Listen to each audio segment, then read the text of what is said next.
hettiyankoɓe radio Jogol Saron calminama hande ko alkamisa 2 lewru février hitande ujunaji 2024 jonde men ɗimmere kabaruji ma en jillo to leydi Sénégal kabaruji leydi Mauritanie jaddaten hen koye musidɗo men Hammady Keneme to leydi Mali e coftal ɓalli uddirten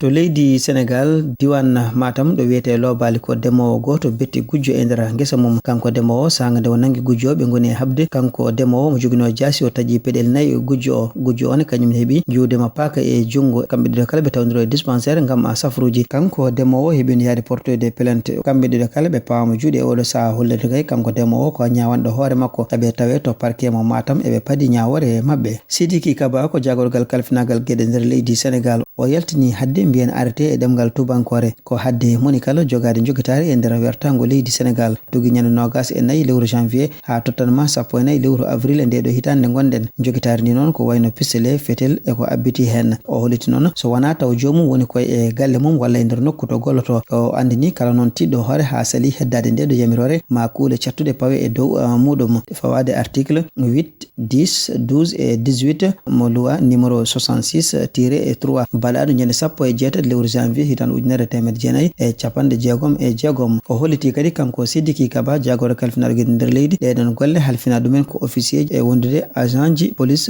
judiciaire to commune mo Afe Jolof e nder département mo Linguère do wiyete Ndawen ko cumu watto nyande capantari janvier woni hecciyanki sanga waktu sappo jeegom kikide sukaɓe ɗiɗo maayi hen goto sukaɓe yaranno ko duuɓi ɗiɗi e lebbi tati cukalel gongel ngel ko ngel ɓuuri famdude yaranno ko lebbi sappo e jeegom waɗi noon gañiɓe ɓen gañiɓe ko ɓuuri yawde ɗon nawa to hôpital ngam hebde safruji mumen ne gadiɗi kankon cukalon kon hollitama kon ɗanno koye nder salle do cumu ngu waɗi ɗo e on saha noon hollitama kadi nde cumu ngu waɗande jignaɓe ko yaltunoɓe jano ko inde ɗo waddani galle o eden duno kon don cuklonde Allah wattata kon e polon aljanna gañibe hen be nde Allah sellinta ɗumen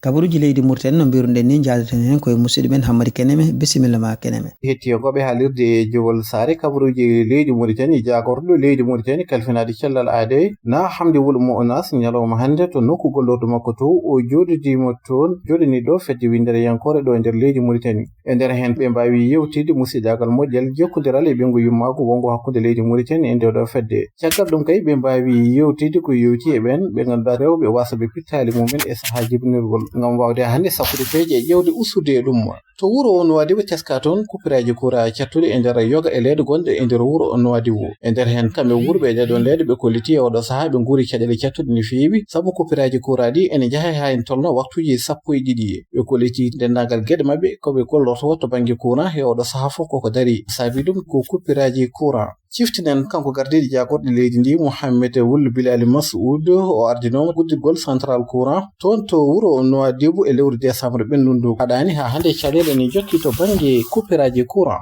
fedde seni ko fedde halfinande ko yewti e juɓɓengol woteji ɗo e nder leydi Mauritanie ɓe mbaɗi batu ñalawma hande tawi nguɗo batu waɗi koye tawtorede partiji politique gonɗi ɗo e nder leydi ndi ene e nder hen ɓe mbawi yewtide hol peeje poɗɗe sakkede ngam heblanade ko yewti e woteji garoyoji walla woteji garoji ngam suɓade hoorejo leydi e nder hen kanko gardiɗo to ndeɗon fedde o holliti e ƴewde caɗele keɓanode ko yewti e woteji ngam suɓade mairiji e député ji nder leydi Mauritanie beele hande rewtude ɗeɗon caɗele kono kadi e wawde ƴewde sakkude peeje kala kene moƴƴina woteji jogorde arde ɗi henna landaji lundiyankoji ɗo e nder leydi Mauritanie kayit maɓe jaltin tawi ko kayit dendaɗo ɓe kolliti tan eɓe caali eɓe mbasi yadude battugol hono manda ɗiɗo hoorejo leydi Mauritanie Mohammed Wul Cheikh Al Ghazouani e nder hen tan ɓe kolliti saabi ɗum ala fof ko golle manda makko gadano ɗum noon eɓe caali ɗum kamɓe hande landaji lundiyankoji eɓe mbaɗi erango faaje landaji kewendi jadɗo e laamu ngu yene nde basata toɗɗade kanko gardiɗo leydi ndi wattude deuxiéme mandat e nder hen tan kamɓe hande opposition eɓe mbaɗi erango faade ɓesgude leydi ndi guila société civile e pellere ha ardiɓe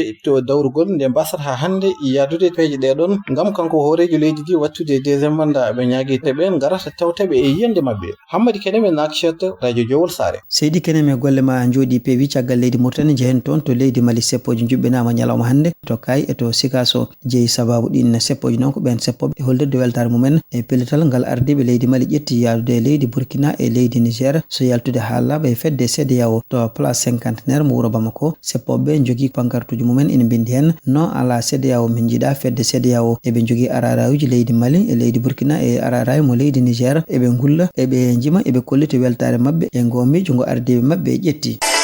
kabaruji men coftal balɗe seftinde bandiraɓe musidɓe tedduɓe balɗe ɗiɗi hande ko foftere wonano ñande alarba alkamisa ñalawma aljuma janggo ma ɓamtu coupe d'Afrique des nations dawal quart de finale so woni waktuji 17 kikiɗe leydi Nigéria ma hiwodira e leydi Angola so woni waktuji 20 jamma leydi RD Congo ma hiwodira e leydi Guinée Conakry ñande aset tati lewru février sanga waktuji 17 kikiɗe leydi Mali ma hiwodira e leydi Côte d'Ivoire so woni waktuji 20 jamma leydi Cap Vert ma hiwodira e leydi Afrique du Sud.